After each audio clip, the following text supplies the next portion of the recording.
அன்னைக்கு மீனாவ பொண்ணு பார்க்க வராங்க. அப்ப சொந்தக்காரங்க, என்னம்மா கல்யாண பொண்ணே, உனக்கு சமைக்க தெரியுமா? தெரியலனாலும் பிரச்சனை இல்ல, உன் மாமியார் லக்ஷ்மி ரொம்ப சூப்பரா சமைப்பாங்க. இந்த ஊர்லயே அவங்க சாப்பாட்டை அடிச்சுக்க ஆளே இல்ல. அத கேட்ட மீனாவோட அம்மா, என் பொண்ணு ஒண்ணு சலைச்சவ இல்ல, ரொம்ப நல்லாவே சமைப்பா அப்படின்னு சொல்ல, அத கேட்ட சொந்தக்காரங்க, அடடே, அப்போ ஒரே வீட்ல 2 சமையல் ராணிகளா? சூப்பரா இருக்க போகுது அப்படின்னு கலகலன்னு பேசிக்கிறாங்க. ஆனா லக்ஷ்மி மட்டும் மனசுக்குள்ள, அப்படி என்னதான் நீ சமைக்கிறன்னு நானும் பாக்கறேன் அப்படின்னு நினைச்சுக்கிட்டு இருக்காங்க. அப்படியே கல்யாணமும் முடியுது. அடுத்த நாள் ரவி வேலைக்கு கிளம்பும் போது, இந்தாங்க உங்களுக்கு பிடிச்ச வெஜிடபிள் பிரியாணி பண்ணிருக்கேன், எடுத்துக்கிட்டு போங்க அப்படின்னு லஞ்ச் பாக்ஸ் கொடுக்கறா. இந்த பக்கம் லக்ஷ்மி அம்மாவும், இந்த ரவி உனக்கு பிடிச்ச பூரியும் சென்னா மசாலாவும் பண்ணி இருக்கேன், எடுத்துக்கிட்டு போ அப்படின்னு அவங்களும் லஞ்ச் பாக்ஸ நீட்டுறாங்க. இப்போ ரவி மனசுக்குள்ள, இது என்ன புது குழப்பம்? இப்ப நான் யாரோடத வாங்குறது? யாரோடத வாங்கினாலும் தேவையில்லாம சண்டை தான் வரும் அப்படின்னு நினைச்சுக்கிட்டே, சரி கொடுங்க, 2மே எனக்கு பிடிச்சதுதான், 2யுமே எடுத்துக்கிட்டு போறேன் அப்படின்னு 2 லஞ்ச் பாக்ஸும் வாங்கிட்டு போறான். ஈவினிங் ஆபீஸ் விட்டு வந்த ரவி மீனாவை கூப்பிட்டு, மீனா எங்க இருக்க? இன்னைக்கு நீ செஞ்ச பிரியாணி ரொம்ப சூப்பரா இருந்துச்சு, ஆபீஸ்ல இருக்கிற எல்லாரும் பாராட்டி தள்ளிட்டாங்க அப்படின்னு புகழ்ந்து பேசிக்கிட்டு இருக்கான். ஆனா இந்த பக்கம் லக்ஷ்மி, அப்ப நான் செஞ்ச பூரி நல்லா இல்லையா ரவி அப்படின்னு கேட்க, அதுக்கு ரவி, ஐயோ அம்மா, உங்களோட பூரி தான் எப்பவுமே எங்க ஆபீஸ்ல இருக்க எல்லாருக்கும் ரொம்ப பிடிச்சது. டிஃபன் பாக்ஸ் ஓபன் பண்ண உடனே எல்லாரும் பூரிய காலி பண்ணிட்டாங்க. 2 பேரோட சாப்பாடுமே ரொம்ப சூப்பரா இருந்துச்சு அப்படின்னு 2 பேருக்கும் பொதுவா பேசிக்கிட்டு இருக்க. ஆனா லக்ஷ்மி அம்மா, என்னதான் இருந்தாலும் நீ வந்த உடனே அவளதானே சொன்ன, எனக்கு அவ போட்டியா அப்படின்னு கோவமா கேக்குறாங்க. அப்ப உள்ள வந்த சண்முகம், ஐயோ, மறுபடியும் 2 பேரும் சண்டை போட ஆரம்பிச்சிட்டீங்களா?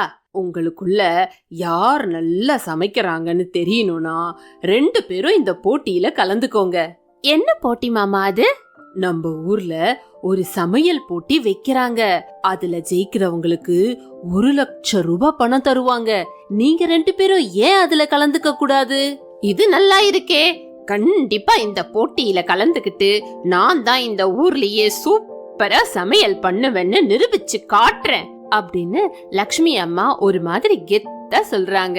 மீனாவும், நானும் இந்த போட்டியில கலந்துக்கிட்டு கண்டிப்பா உங்க பேரை காப்பாத்துவேன் மாமா அப்படின்னு சொல்றா. 2 பேரும் போட்டிக்கு தயாராகிறாங்க.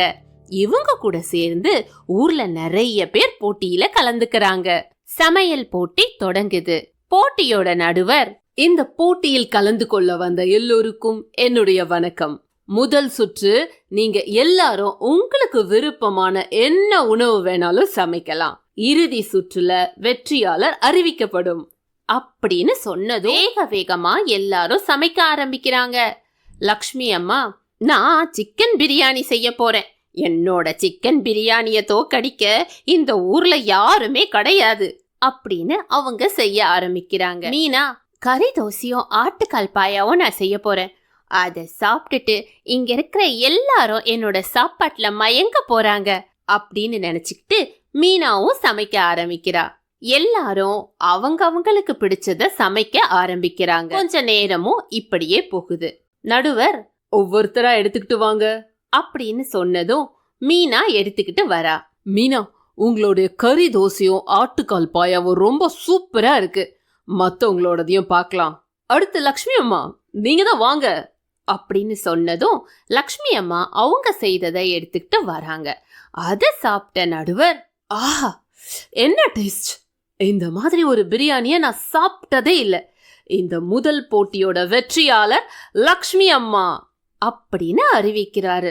லக்ஷ்மி அம்மாக்கு ரொம்ப ரொம்ப பெருமையா இருக்கு. இந்த பக்கம் மீனா மனசுக்குள்ள, இன்னும் 2 சுற்று இருக்குல்ல, பாத்துக்கலாம் அப்படின்னு லக்ஷ்மி அம்மாவை பாக்குறா. அதுக்கு லக்ஷ்மி அம்மாவும், அதையும் பார்க்கலாம் அப்படின்னு 2 பேரும் போட்டி போடுறாங்க. அப்ப நடுவர், அடுத்த போட்டி ஆரம்பிக்கலாமா? இந்த போட்டியில உப்பு இல்லாம சமையல் செய்யணும். நீங்க என்ன வேணாலும் சமைக்கலாம், ஆனா அதுல நீங்க உப்பு சேர்க்கவே கூடாது. அப்படின்னு சொன்னதும் எல்லாரும் திரு திருன்னு முழிக்கிறாங்க. அங்க இருந்த சிலர், உப்பில்லாம எப்படி சமைக்க முடியும்? உப்பில்லனா அந்த சாப்பாட்டுல ருசியே தெரியாதே, இப்ப என்ன பண்றது அப்படின்னு யோசிச்சுக்கிட்டு இருக்காங்க. லக்ஷ்மி கொஞ்ச நேரம் யோசிச்சுட்டு அவங்க ஒண்ணு சமைக்க ஆரம்பிக்கிறாங்க. இந்த பக்கம் மீனாவும் அவளுக்கு தெரிஞ்சதை சமைக்க ஆரம்பிக்கிறாங்க. கொஞ்ச நேரத்துல நடுவர், எல்லாரும் அவங்க செஞ்சத லைனா கொண்டுட்டு வாங்க. முதல்ல லக்ஷ்மி அம்மா, நீங்க செஞ்சதை எடுத்துட்டு வாங்க. எலுமிச்சை, தக்காளி, மிளகு எல்லாம் போட்டு எலுமிச்சை ரசம் பண்ணி இருக்கேன். உப்பு இல்லைனாலும் மிளகுல இருக்கிற காரமும் எலுமிச்சையில இருக்கிற புளிப்பும் சேர்ந்து இந்த ரசத்துக்கு ருசிய கொடுத்துடும். சாப்பிட்டு பாருங்க. அடடா, இந்த ரசம் ரொம்பவே நல்லா இருக்கு. இந்த மாதிரி ஒரு ரசத்தை நான் சாப்பிட்டதே இல்ல. லக்ஷ்மி அம்மா, சூப்பரா செஞ்சிருக்கீங்க. அப்படியே நம்ம மத்தவங்களோடதையும் பார்க்கலாம். மீனா செஞ்சதை சாப்பிட்ட நடுவர், ஆஹா, அற்புதம்! உப்பு போடாம இந்த மாதிரி ஒரு டேஸ்டா என்னால நம்பவே முடியல. மீனா, இதுக்கு பேர் என்ன? என்னெல்லாம் போட்டு சமைச்சிருக்கீங்க அப்படின்னு கேட்க, மீனா, காளான் மிளகு வறுவல் பண்ணியிருக்கேன். இதுல மிளகு, வெங்காயம், இஞ்சி, பூண்டு எல்லாமே சேர்த்து பண்ணதால உப்பு போடணும்னு அவசியமே இல்லை.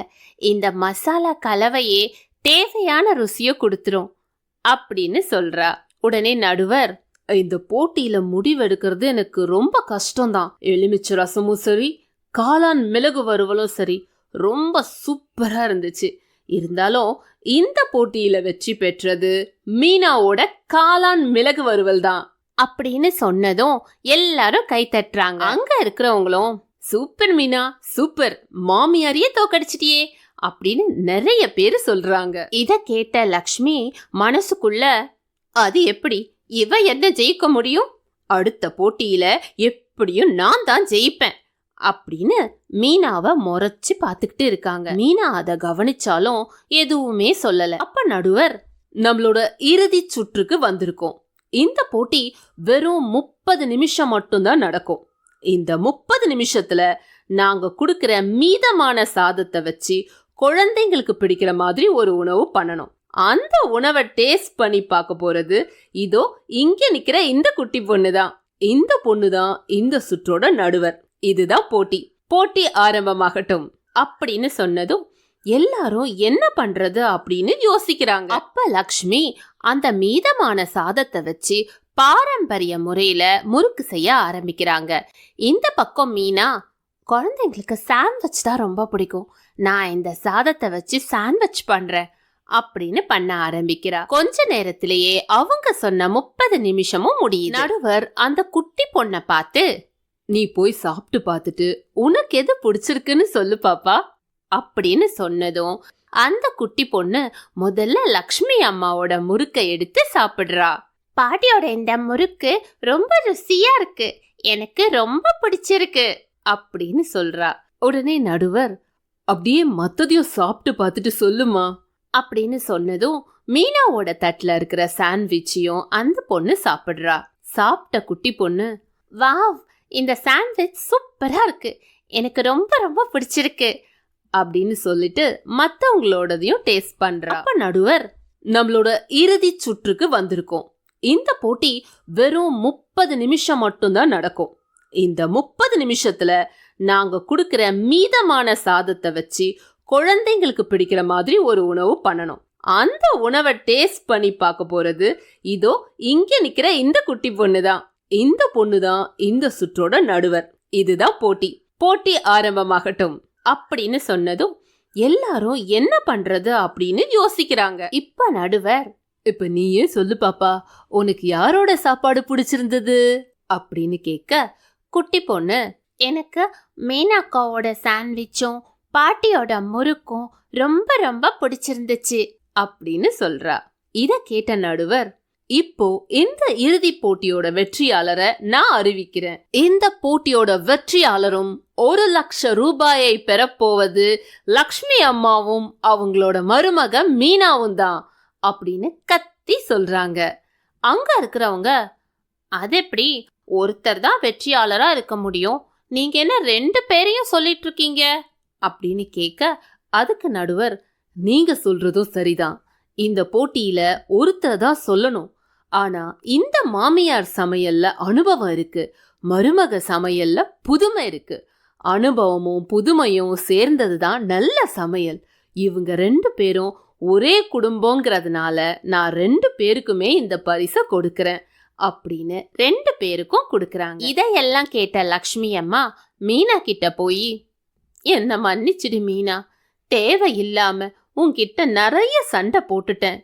நடுவர் சொன்னதுக்கு அப்புறம்தான் எனக்கே புரியுது, 2 பேரும் சண்டை போடுறதுனால ஒன்னும் நடக்காது. இதுவே 2 பேரும் சேர்ந்திருந்தா இந்த குடும்பமே சந்தோஷமாவும் ஆரோக்கியமாவும் இருக்கும். இனிமேல் சண்டை போட வேணாம் அப்படின்னு சொல்றாங்க. உடனே மீனாவும், நீங்களும் என்ன மன்னிச்சிடுங்க அத்தை, நானும் நிறைய தடவை உங்ககிட்ட சண்டை போட்டுட்டேன். இனிமேல் நம்ம சண்டை போடாம ஒன்னா சேர்ந்து புதுசா நிறைய சமைக்கலாம் அப்படின்னு சிரிச்சுக்கிட்டே சொல்லி சமாதானம் ஆகிறாங்க. இத பாக்கும்போது சண்முகத்துக்கும் ரவிக்கும் ரொம்ப சந்தோஷமா இருக்கு. மாமியாரின் அனுபவமும் மருமகளோட புதுமையும் சேர்ந்தாதான் குடும்பம் இனிமையாகும். அன்னைக்கு லக்ஷ்மி நடக்க முடியாம நடந்து வந்து ஒரு மரத்தடியில நிக்கிறாங்க. என்ன வெயிலு, முடியல அப்படின்னு சோர்வா சொல்றாங்க. பின்னாடியே அவங்க பொண்ணு சந்தியாவும் ரொம்ப சோர்வா நடந்து வராங்க. அப்ப லக்ஷ்மி, ஏ சந்தியா, ஏதாவது வீடு கிடைச்சுதாடி அப்படின்னு சலிப்பா கேட்க, சந்தியா, இல்லம்மா, நானும் இந்த வீதி ஃபுல்லா தேடிட்டேன், ஒரு வீடு கூட கிடைக்கல அப்படின்னு சொல்லிட்டு இருக்கும்போது இந்த பக்கம் ரவியும் சண்முகமும் வராங்க.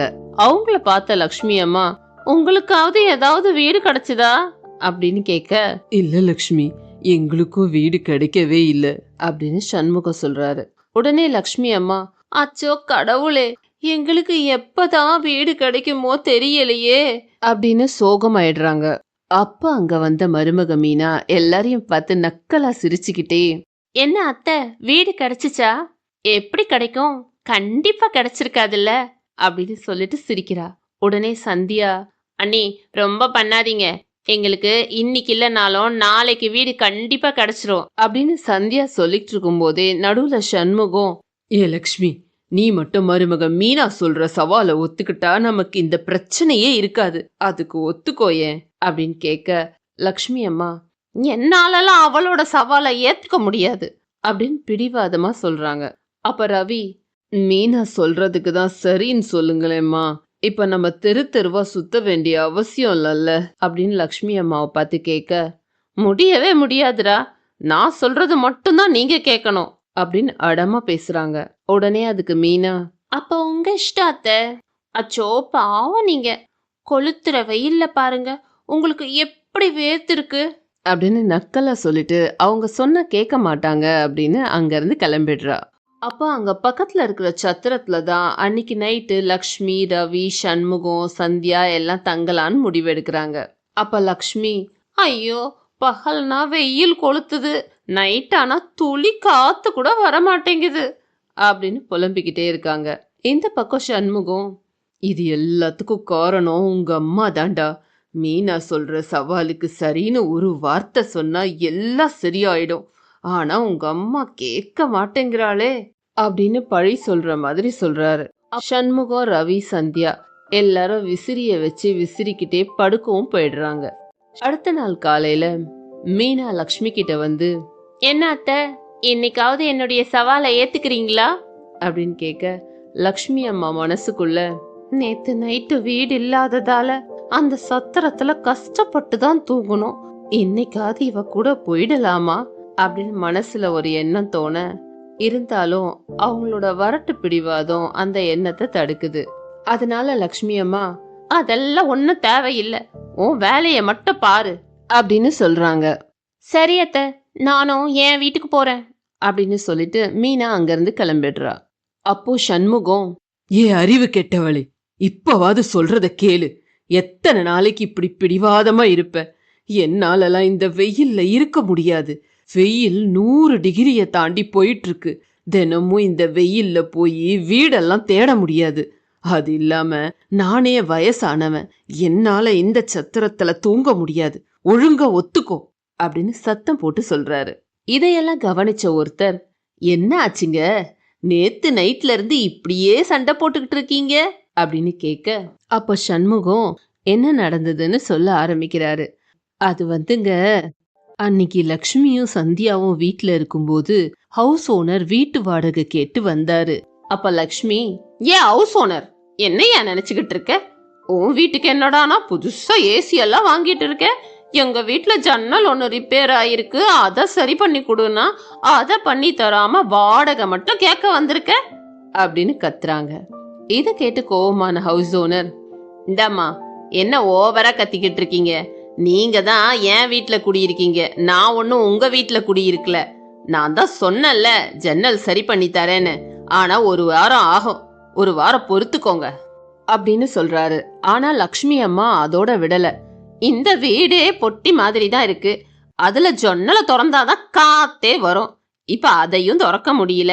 நீ வேணா ஒரு வாரத்துக்கு ஏசி வாங்கினல்ல, அதை எங்க வீட்டுல மாட்டி வை, ஒரு வாரத்துக்கு அப்புறம் நாங்க கொடுத்துடுறோம், அப்ப தெரியும் எங்க கஷ்டம் என்னன்னு அப்படின்னு கோவமா சொல்றாங்க. அப்ப கோவமான ஹவுஸ் ஓனர், இப்படிலாம் கண்டிஷன் போடுறதா இருந்தா இப்பயே வீட்டை விட்டு வெளியே போங்க அப்படின்னு பொருள் எல்லாம் எடுத்து வெளியே போட்டுடுறாரு. அப்ப லக்ஷ்மி அம்மா, யோ யோ, உன் வீடு இல்லைன்னா எங்களுக்கு வீடா இல்ல, தீப்பெட்டி சைஸ்ல வீட வச்சுக்கிட்டு பேச்ச பாரு அப்படின்னு கத்துறாங்க. அப்ப அங்க மீனா, ரவி, சண்முகம் வராங்க. அப்ப மீனா அவங்க அத்தை கிட்ட, ஏன் அத்தை இப்படி பண்றீங்க? நம்மளே ரொம்ப கஷ்டத்துல இருக்கோம், தினமும் வேலைக்கு போனாதான் நமக்கு அடுத்த நாள் சாப்பாடு. இந்த வீட்டோட வாடகையே 500 ரூபாய். இந்த ஊர்ல யார் 500 ரூபாய்க்கு வீடு தருவாங்க? இப்ப என்னதான் பண்றது சொல்லுங்க அப்படின்னு கேட்க, உடனே ரவியும், என்னம்மா நீங்க கொஞ்சம் அட்ஜஸ்ட் பண்ணி இருக்கலாம்ல, அந்த ஹவுஸ் ஓனர் ஏற்கனவே கொஞ்சம் கராரான ஆளு, இப்ப இதுதான் சாக்குன்னு வீட்டை விட்டு அனுப்பிட்டான் அப்படின்னு சலிச்சுக்கிறான். அப்ப சந்தியா, அது இல்லைன்னு, அவன் மட்டும் ஏசி வாங்குறான், ஃபேன் வாங்குறான், அத்தனை பொருள் வாங்கி வச்சுக்கிட்டே இருக்கான், நம்ம ஒரு ஜன்னல் சரி பண்ண சொன்னா கூட பண்ணவே மாட்டேங்கிறான் அப்படின்னு கோபமா கத்துறா. உடனே ரவி, அவன் கிட்ட பணம் இருக்கு, அவன் வாங்குறான், நம்ம கிட்ட பணம் இருந்தா நாமளும் வாங்குவோம், நம்மளும் சம்பாதிச்சு அதெல்லாம் வாங்கிக்கலாம் அப்படின்னு எடுத்து சொல்றான். ஆனா சந்தியா, இன்னும் ஒரு மாசத்துக்கு வெயில் அதிகமா தான் இருக்கும், இந்த ஒரு மாசம் எப்படி ஓட்டுறதா அப்படின்னு புரிஞ்சுக்காமலே பேசிட்டு இருக்கா. அப்ப சண்முகம், ஆளாளுக்கு இப்படி தேவையில்லாம எதுக்கு பேசிக்கிட்டு இருக்கீங்க? இப்ப வீடு இல்லாம நம்ம எங்க போறது?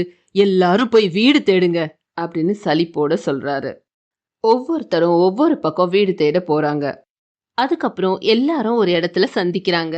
அப்ப சந்தியா, எங்களுக்கு எந்த வீடும் கிடைக்கலப்பா அப்படின்னு வருத்தமா சொல்ல, சண்முகம், எனக்கும் ரவிக்கும் கூட வீடு எதுவும் கிடைக்கல அப்படின்னு சொல்றாரு. அப்ப மீனா மட்டும், நான் ஒரு வீடு பார்த்திருக்கேன், வாங்க போய் எல்லாரும் பார்க்கலாம் அப்படின்னு கூட்டிட்டு போறா. எல்லாரும் அந்த வீட்டை பார்க்கறதுக்காக போறாங்க. அப்போ அந்த வீட்டோட ஹவுஸ் ஓனர், இங்க பாருங்க, வாடகை 1000 ரூபாய், தேதி 1 ஆச்சுன்னா கரெக்டா எடுத்து வச்சிடணும் அப்படின்னு சொல்றாரு. அப்ப லக்ஷ்மி அம்மா, சரி அது இருக்கட்டும், வெயில் இப்படி அடிக்குது, வீட்டுக்கு என்ன வாங்கி போட்டிருக்கீங்க அப்படின்னு ஆர்வமா கேக்குறாங்க. உடனே வீட்டுக்காரர், வெயில் அடிக்கிறதுக்கு வீட்டுக்கு நான் என்ன வாங்கி போடணும் அப்படின்னு கேட்க, உடனே லக்ஷ்மி அம்மா, ஆமா வெயில் காலம்ல, வீட்டுல எப்படி இருக்கிறதா, காத்து வர்றதுக்கு ஏசி ஃபேனு ஏதாவது போட்டிருக்கீங்களா? 1000 ரூபாய் வாங்குறீங்கல்ல அப்படின்னு பெருசா பேசுறாங்க. உடனே வீட்டுக்காரர், இங்க பாருங்கம்மா, வீடு இப்படிதான் இருக்கும், ஃபேனு ஏசி எல்லாம் வேணும்னா நீங்க தான் வாங்கி போட்டுக்கணும் அப்படின்னு சொல்ல, உடனே லக்ஷ்மி அம்மா, என்னது ஒன்னும் வாங்கி போட மாட்டீங்களா? 1000 ரூபாய்க்கு இது ரொம்ப அதிகம்தான் அப்படின்னு வாய் துடுக்கா பேசுறாங்க. இத பார்த்த அந்த வீட்டுக்காரர், இப்பவே இது வேணும் அது வேணுங்கிறீங்க, வீட்டுக்கு வந்ததுக்கு அப்புறம் காலி பண்ண மாட்டேன், அதை வாங்கி போடு இதை வாங்கி போடுன்னு சொன்னாலும் சொல்வீங்க, நீங்கெல்லாம் இந்த வீட்டுக்கு வேணாம், இடத்த காலி பண்ணுங்க அப்படின்னு சொல்லிட்டு அங்க இருந்து கிளம்பிடுறாரு. சண்முகம் லக்ஷ்மியை பார்த்து, ஏ லக்ஷ்மி, வாய வச்சுக்கிட்டு கொஞ்சம் சும்மா இருக்க மாட்டியா? எல்லா இடத்துலயும் போய் சொகுசு தேடுவியா? எந்த வீட்டுல உனக்கு ஏசி ஃபேன் எல்லாம் போட்டு தராங்க அப்படின்னு சண்டை போட ஆரம்பிச்சிட்டாரு. உடனே மீனா, கொஞ்சம் அமைதியா பேசியிருக்கலாம்ல அத்தை அப்படின்னு எடுத்து சொல்ல, அதை புரிஞ்சுக்காத லக்ஷ்மி, இந்த வீடு இல்லைன்னா வேற வீடு நமக்கு கிடைக்காதா? வெயில் காலத்துக்கு ஏத்த மாதிரி குளுகுளுன்னு ஒரு வீடு பார்த்து போலாம் அப்படின்னு சொல்றாங்க. திரும்பவும் எல்லாரும் வீடு பார்க்க போறாங்க. கொஞ்ச நேரத்துக்கு அப்புறம் எல்லாரும் ஒரு இடத்துல சந்திக்கிறாங்க. அப்ப சண்முகம் மீனா கிட்ட, என்ன ஆச்சு மீனா, ஏதாவது வீடு கிடைச்சுதா அப்படின்னு சோர்வா கேக்குறாரு. அதுக்கு மீனா, ஆமா மாமா, ஒரு வீடு பார்த்திருக்கேன். அந்த வீடு அத்தை கேட்ட மாதிரியே குளு குளுன்னு இருக்கும். ஆனா அத்தை, நான் அந்த வீட்டுக்கு உங்களை கூட்டிகிட்டு போகணும்னா நான் சொல்ற சவாலுக்கு நீங்க ஒத்துக்கணும் அப்படின்னு புதிரா பேசுறா. உடனே லக்ஷ்மி அம்மா, ஏ மீனா, யார்கிட்ட பேசுறன்னு ஞாபகம் இருக்கா? என்கிட்டயே நீ சவால் போடுறியா அப்படின்னு கேட்க, சந்தியாவும் கூட சேர்ந்துக்கிட்டு, என்ன அண்ணி, உங்களுக்கு எவ்வளவு தைரியம் இருந்தா எங்க அம்மா கிட்டயே நீங்க சவால் விடுறீங்க அப்படின்னு கோபமா கேக்குறா. இது எதுவும் புரியாத ரவி, சவாலா, அது என்ன சவால், முதல்ல அத சொல்லு மீனா அப்படின்னு கேட்க, மீனா, அந்த வீட்டுக்கு போனதுக்கு அப்புறம் யார்கிட்டயும் வாய் அதிகமா சந்தியாவும் அத்தையும் பேசவே கூடாது. அது மட்டும் இல்லாம வீட்டு வேலைய என் கூட சேர்ந்து அவங்களும் பார்க்கணும் அப்படின்னு சொல்றா. உடனே லக்ஷ்மி அம்மா, என்ன, என்னையே வேலை வாங்க பாக்குறியா? அதெல்லாம் முடியாது அப்படின்னு கோபமா சொல்றாங்க. எதுவும் புரியாத ரவி, என்னாச்சு மீனா உனக்கு, ஏன் அம்மா கிட்ட இப்படியெல்லாம் பேசிட்டு இருக்க? உடனே மீனா, அது இல்லைங்க, இவங்க 2 பேரும் எப்போதும் இப்படியே தான் பண்ணிட்டு இருக்காங்க. வீட்டுல சும்மா இருக்கிறதால தான் எல்லார்கிட்டயும் போய் சண்டை போட்டுக்கிட்டு இருக்கிற வீட்டையும் இல்லாம பண்ணிடுறாங்க. அவங்க இதுக்கு ஒத்துக்கிட்டாதான் அந்த வீட்டை காமிப்பேன். கோமான லக்ஷ்மி அம்மா, அப்படியெல்லாம் உன் பேச்ச என்னால கேட்க முடியாது. இங்க பாருங்க, அவ போனா போயிட்டு போறா, நீங்க எங்கேயும் போக கூடாது அப்படின்னு மிரட்டி வச்சிருக்காங்க. அதனாலதான் நாங்க இந்த சத்திரத்துல இருந்துட்டு இருக்கோம். இதுதாங்க நடந்தது அப்படின்னு சண்முகம் நடந்த விஷயத்த சொல்றாரு. இப்படியே பேசிக்கிட்டு எல்லாரும் சத்திரத்துல உட்காந்துருக்காங்க. வெயில் வேர்த்து கொட்டுது, தண்ணி தாகமா இருக்கு, யாராலையும் சுத்தமா முடியல. வெயில் தாங்காத லக்ஷ்மி அம்மா, அப்பப்பா என்ன வெயில் அடிக்குது, என்னால முடியவே இல்லை அப்படின்னு சோர்வா சொல்றாங்க. அப்போ அங்க வந்த மீனா, என் வீடு எவ்வளவு சில்லுன்னு இருக்கு தெரியுமா? 24 மணி நேரமும் நான் குளுகுளுன்னு இருக்கேன் அப்படின்னு வேணும்னே உசுப்பேத்துறா. அதை கேட்டதும் சந்தியா, அம்மா, வெயில்ல இந்த சத்திரத்துல சுத்தமா இருக்கவே முடியல. அண்ணி சொல்றத கேட்டீங்களா? 24 மணி நேரமும் குளுகுளுன்னு இருக்கான். ஒருவேளை ஏசி வீடா இருக்குமோ? அந்த வீட்டுக்கே போயிடலாமா? வீட்டு வேலை தானே, கொஞ்சம் கொஞ்சம் செஞ்சுக்கலாம், யார்கிட்டயும் சண்டை போட வேணாமா அப்படின்னு கெஞ்சுற மாதிரி கேக்குறா. ஆனா லக்ஷ்மி அம்மா, அமைதியா இருடி, அவளோட தயவு எனக்கு தேவையில்லை அப்படின்னு சொன்னாலும் மனசுக்குள்ள அப்படி என்ன வீடா இருக்கும் அப்படின்னு யோசிக்கிறாங்க. அப்ப சண்முகம், இவ சொன்னா கேட்க மாட்டாடா, நம்மளையும் போக விட மாட்டா, இவளும் வரமாட்டா, இனிமேலு இந்த சத்திரம் தான் நமக்கு வீடு போல அப்படின்னு புலம்பிட்டே இருக்காரு. அப்ப மீனா, சரி மாமா, நான் வீட்டுக்கு கிளம்புறேன் அப்படின்னு சொல்லிட்டு கிளம்பும் போது லக்ஷ்மி அம்மா, கொஞ்சம் இரு, நீ சொல்ற சவாலுக்கு நான் ஒத்துக்கிறேன். என் மேலையும் தான் தப்பு இருக்கு. நான் ஹவுஸ் ஓனர் கிட்ட அப்படி பேசி இருக்க கூடாது. என்னாலதான் இப்ப இவங்க எல்லாரும் கஷ்டப்படுறாங்க. எங்களுக்கு இப்ப நீ இருக்க வீட்டை காட்டு அப்படின்னு கேக்குறாங்க. மீனாவும், நீங்க சண்டை போடாம இருந்தாலே எனக்கு போதும் அத்தை அப்படின்னு அந்த வீட்டுக்கு கூட்டிக்கிட்டு போறா. அந்த வீட்டை பார்த்த எல்லாரும் அதிர்ச்சியா நிக்கிறாங்க. அப்ப சண்முகம், இது என்னம்மா, தண்ணி தொட்டிக்குள்ள வீடு, இது எப்படி உனக்கு கிடைச்சது அப்படின்னு அதிர்ச்சியா கேக்குறாரு. அப்ப மீனா, ஆமா மாமா, இந்த தண்ணி தொட்டிக்கு கீழே தான் நம்ம இருக்க போறோம். இந்த தண்ணி தொட்டி ஊருக்கு ஒதுக்குப்புறமா இருக்கிறதால இங்க யாரும் வரமாட்டாங்க. அது மட்டும் இல்லாம ஊர் தலைவர்கிட்ட நம்மளோட கஷ்டத்தை எடுத்து சொன்னதும் அவரும் இங்க இருக்க சம்மதிச்சிட்டாரு. நமக்கு வேற வீடு கிடைக்கிற வரைக்கும் நம்ம இங்கேயே இருக்கலாம் அப்படின்னு சொல்றா. அதுக்குள்ள போன லக்ஷ்மி, இது ரொம்பவே சூப்பரா ஜில்லுன்னு இருக்கு, இந்த வெயில் காலத்தை நம்ம இதுலயே ஓட்டிடலாம் அப்படின்னு சந்தோஷமா சொல்றாங்க. சந்தியாவும், சூப்பர் அண்ணி, உண்மையிலே நீங்க புத்திசாலிதான் அப்படின்னு பாராட்டுறா. அப்ப சண்முகம், அப்ப இனிமேல் நம்ம இங்கேயே குளு குளுன்னு இருக்கலாமா அப்படின்னு மீனாவை சிரிச்சுக்கிட்டே கேட்க, இருக்கலாம், ஆனா ஒருவேளை ஊர்க்காரங்க ஏதாவது வந்து கேட்டாங்கன்னா அத்தை எந்த சண்டையும் போடாம இருந்தாலே போதும், நானே எல்லாத்தையும் சமாளிச்சுப்பேன் அப்படின்னு லக்ஷ்மியை பார்த்துட்டு சொல்றா. உடனே லக்ஷ்மி, 24 மணி நேரமும் குளுகுளுன்னு இருக்கும்போது நான் ஏன் சண்டை போட போறேன் அப்படின்னு சந்தோஷமா சொல்றாங்க. வசதி இல்லாத இடத்தையும் புத்தி இருந்தா சொர்க்கமா மாத்தலாம்.